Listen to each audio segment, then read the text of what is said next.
con Juan Martín Pérez, coordinador de Tejiendo Redes Infancia en América Latina y el Caribe. Juan, ¿cómo estás? Un gusto, como siempre, platicar contigo.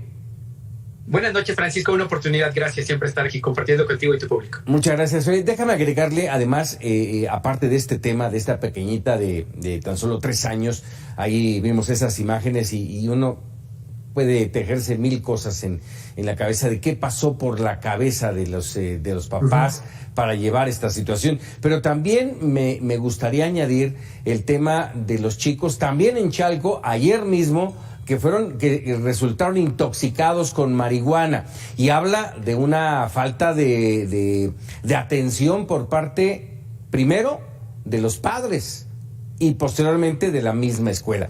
Y ya con todo esto, Juan, yo te preguntaría, ¿qué está pasando con la niñez en México? Mira, ambos casos y otros tristemente que nos ocupan todo el tiempo, lo que nos refieren es desprotección. Es decir, cuando ni la familia, ni los adultos responsables como en una escuela, la comunidad o las instituciones del Estado, como el sistema DIF, por ejemplo, tienen capacidad de proteger la integridad y el desarrollo de niños, niñas y adolescentes. Esto es lo que nosotros definimos como una crisis de derechos humanos. Lamentablemente el caso de esta pequeñita, muy doloroso, muy pues como aberrante, lo que nos muestra ahí al menos son 3 facetas. Efectivamente que hay una práctica, un posible patrón de malos tratos que se expresa en ese encierro en un tinaco, que el sentido común, la lógica dice que es incorrecto y es peligroso, pero al mismo tiempo habla de las pocas posibilidades que tienen las familias, particularmente con condiciones educativas precarias o económicas, y que no son acompañados por las autoridades, no solamente en términos de regaños o meterlos a la cárcel, que eso es lo menos que ayuda. Lo que se necesita es acompañarles y de manera preventiva y temprana, acompañar a niños y niñas. Y aquí voy a lo segundo. Tanto en la escuela primaria donde ocurrió esta intoxicación de 37 niños, nos habla de omisiones y de negligencia de las personas adultas, que además esto también tiene implicaciones legales o administrativas en el caso de la Secretaría de Educación Pública del Estado.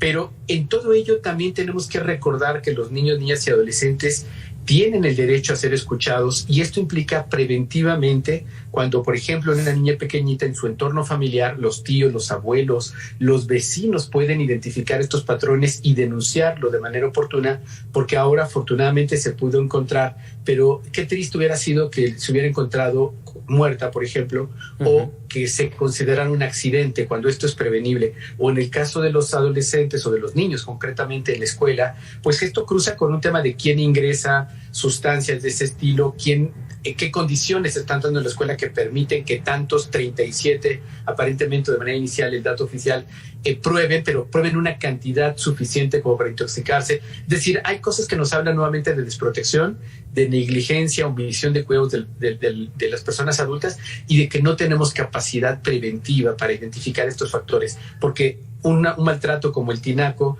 o que se intoxiquen 37 niños no es un hecho aislado ni sucedió porque un accidente, sino que ya hay antecedentes de otras prácticas que se permitieron, que no se identificaron y que nos llevan a este resultado.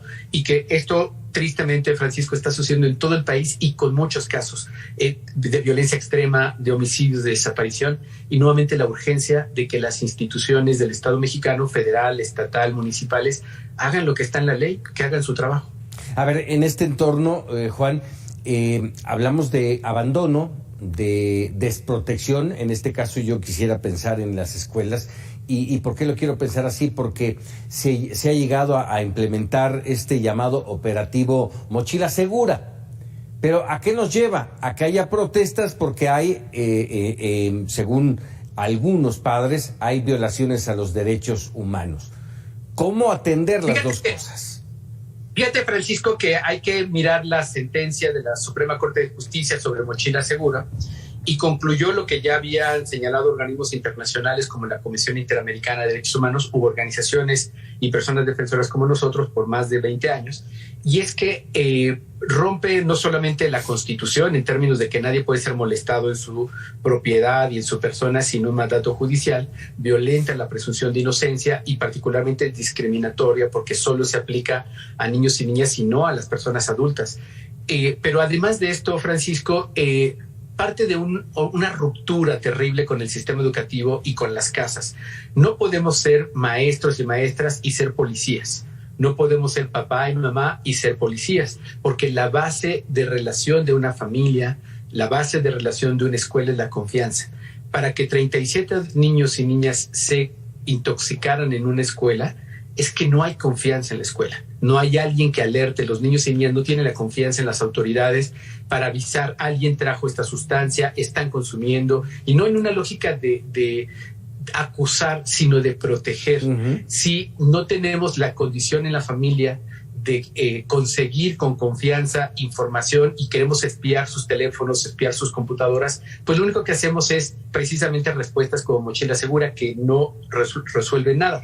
La Comisión Nacional de Derechos Humanos también emitió en 2019 una recomendación donde demostró tristemente que esto estaba permitiendo incluso abuso sexual a la hora de revisar el cuerpo de los niños y las niñas, porque obviamente esto es incorrecto. Entonces, creo que la intención no era por ese sentido, y ahora, por supuesto, el mandato de la Suprema Corte de Justicia es que se pueda desarrollar programas preventivos y de seguridad para niños y niñas en sus entornos escolares, pero sin violar la ley. Y eso, la única manera de hacerlo es con los propios niños, niñas y adolescentes, porque son ellos los que van a poder construir seguridad y van a poder alertar de forma temprana para que la respuesta de las instituciones en lo posible sea oportuna y no cuando suceden estos dramas.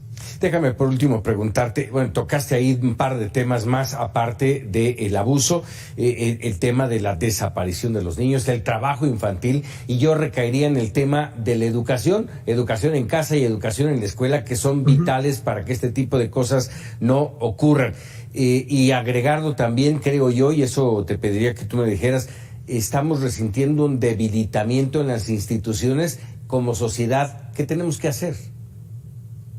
Lo defines perfecto, Francisco. Esta es una crisis institucional de derechos humanos. Ya no tienen las instituciones ni funcionarios, por más buena voluntad que tengan, ya no tienen capacidad de proteger la vida, la integridad, y ya ahora no sabemos la diferencia entre el crimen organizado y las autoridades. Y por eso aquí la tarea, como bien lo apuntas, Francisco, está en nosotras, personas ciudadanas, que tenemos que recuperar el poder del Estado, exigir que se cumpla la ley, ni siquiera nuevas leyes, las que existen que se cumplan, evitar ser parte de actos de omisión o de corrupción, y aunque se suene como romántico, es nuestra responsabilidad y lo podemos hacer, pero sobre todo, Francisco, tenemos que recuperar el espacio público, tenemos que recuperar las escuelas, y eso se hace con participación ciudadana.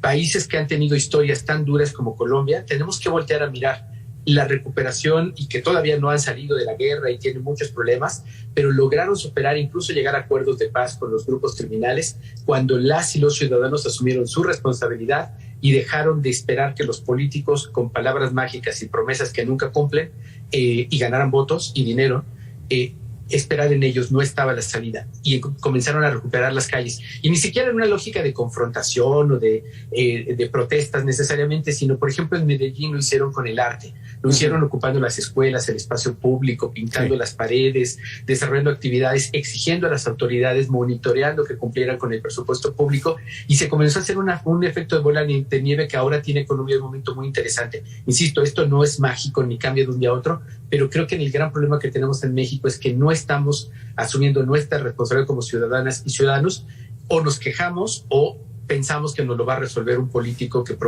hace promesas falsas, y nada de eso no es la solución. Tema pendiente, sin duda. Jorge Martín Pérez, te agradezco enorme, como siempre, estos minutos para Mega Noticias.